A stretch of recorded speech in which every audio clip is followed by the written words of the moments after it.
All right, I've got a crash course for you today on the reason why everything you're doing on social media to get clients isn't working and in fact having the opposite effect. It's making people run the other direction and certainly not hire you. So if you've heard me talk before about how you need to be of service on social media and you think you're being of service and it's not working, I'm going to tell you why today and we're going to work on fixing it. This is a crash course on how to make sure you're doing it right so that it actually serves your business and gets you clients. It's going to take us a few minutes to get there because there's some super important nuances that you've got to understand. But if you stick with me, we're going to solve this problem once and for all. And before you know it, social media is going to become the place for you to go and get clients. Okay, are you ready? I've got my notes. We're going to dive in and get started.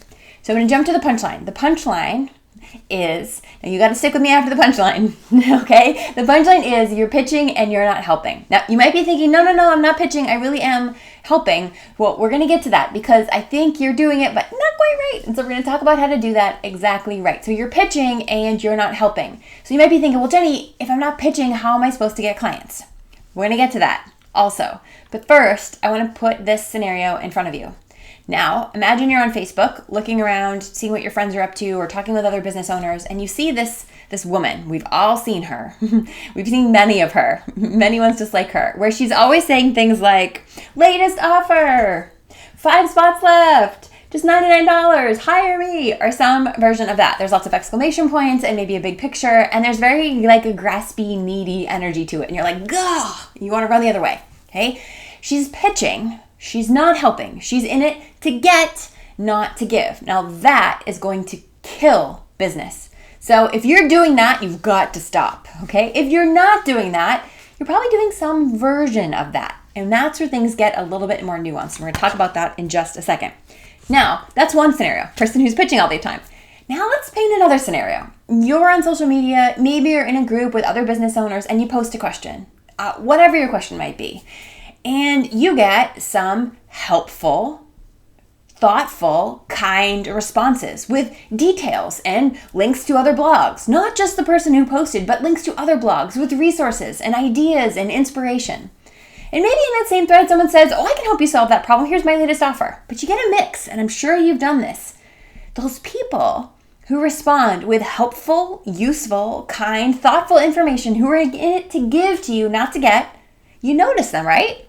Now, imagine that you were in this group week after week, month after month, and you notice that there's certain people who just show up to give. You pay extra attention. You start to notice the people who are thoughtful and kind and generous and giving and looking to help you, not just sell you, right? Have you seen these people?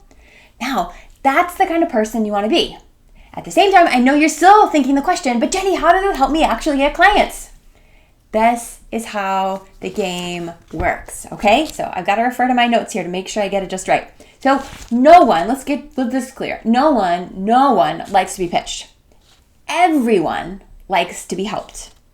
So if you're one of those people out there promoting your services before helping, this is what's turning clients away. But if time after time after time, you're in there helping people, you're going to get noticed. And then that moment where somebody says, hey, I'm looking for a copywriter who specializes in sales pages, and you happen to be a copywriter who specializes in sales pages, and you've been in that group for weeks or months giving amazingly helpful advice, and you say, oh my goodness, that's exactly what I do. Here's a link to my services page. But really, the most important thing is that you hire a copywriter who really gets what you do, and you go in and you still offer helpful advice, right? Who wouldn't want to hire somebody like that, who's not in it to just get for themselves, but who's in it to help the person make the right decision? So I just gave you 2 extreme examples, but there's another one here, and this is why it's important that you stick with me. So first is, we know that outright pitching is obnoxious and nobody likes it, and you shouldn't do it because it actually is hurting your brand. And we all know people who does that. It's a horrible idea. And then you know that when the time comes, it's a good thing to go out and tell people what you do if they're actually asking for somebody who offers the service that you offer. But then there's that middle ground where I'm just telling you to go out and help people. And you're thinking, Jenny, I don't understand how this actually helps me solve a problem or helps me get a client.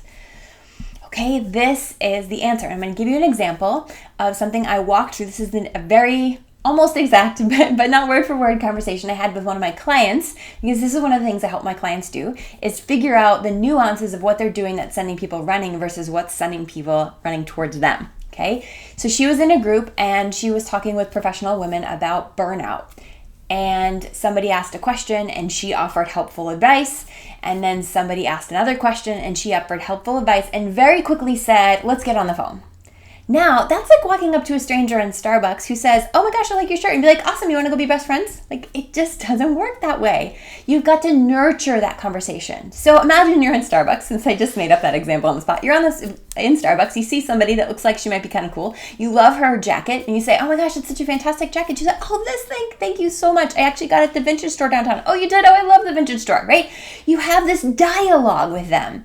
Oh yeah, you love the vintage store? Oh my goodness, I used to go there. Do you know Sally, the owner? Oh, Sally's so fantastic. Oh, I love her kids. Oh, you love kids? Oh, I have this dog. Like, all of a sudden you have this conversation with them, a conversation. And at some point she says, yeah, but I'm really, really struggling to figure out what to feed my kids for dinner. Okay. Somewhere along the line, the conversation gets to this point where she presents a problem and you're like, I actually do that for a living. But I would love to just sort of give you some recipes and see if it helps. Like, I'm not here to sell you or anything. So how about why don't you give me your email address? And when I get home today, I will send you about, a couple recipes and see if they're up your alley. Because sometimes if we just have the right recipes, it's going to fix everything. She's like, oh, you are so helpful. Thank you so much.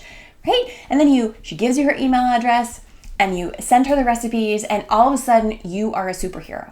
And if those 3 recipes solve all of her problems, you just made a fan. If all 3 of those recipes don't solve her problem, but they get her pointed in the right direction, she is going to be interested in hiring you. And she's going to say, oh my goodness, those recipes were amazing. My kids love them, but now I need more. And be like, oh, I'd so love to help. Actually, like I told you before, this is what I do for a living. And one of the favorite things I do with my clients is set them up with meal plans for the entire month. Would that be something you would be interested in? Oh, that would be a lifesaver. All of this started with a conversation. And what happens on Facebook when we're out there to get clients, because we're in this getting mode, is we jump right to trying to close them instead of engaging with them as a human being and having a conversation about how you can help them and giving them that free advice right at the beginning.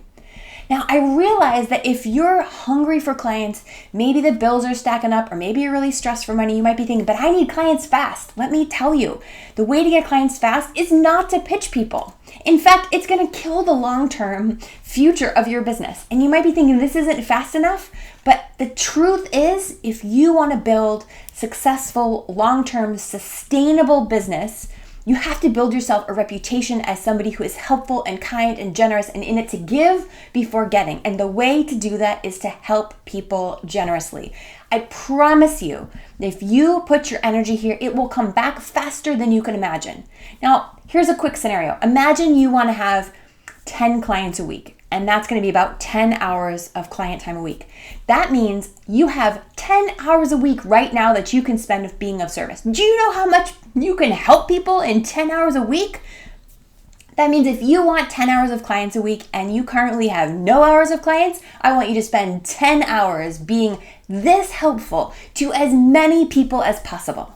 Not going in it to get, but going in it to give. Look at how busy you want to be with clients and spend that much time being of service. And in a month, you will be nearly booked because that many people will be raving about you.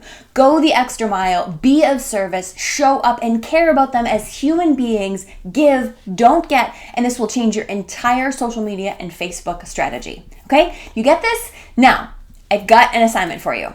Step 1, tell me how many hours a week you want to be having clients where you don't currently have clients. Okay, so if you want to be working 10 hours a week with clients and you have 2 clients, that's 8 hours. I want you to determine how many hours you want clients that you don't have them. Okay, that's the first step.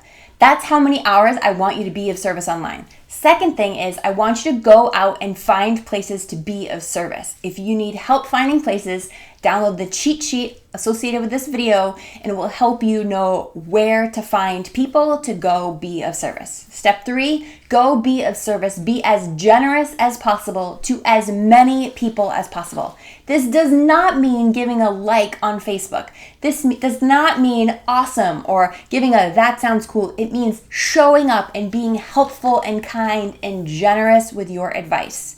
All right? Determine how many hours you have available. Find places to be of service. Be of service like your life depends on it because, well, your business depends on it. All right, you've got your assignment. You know exactly how to change this whole Facebook and social media game. Now go get to it.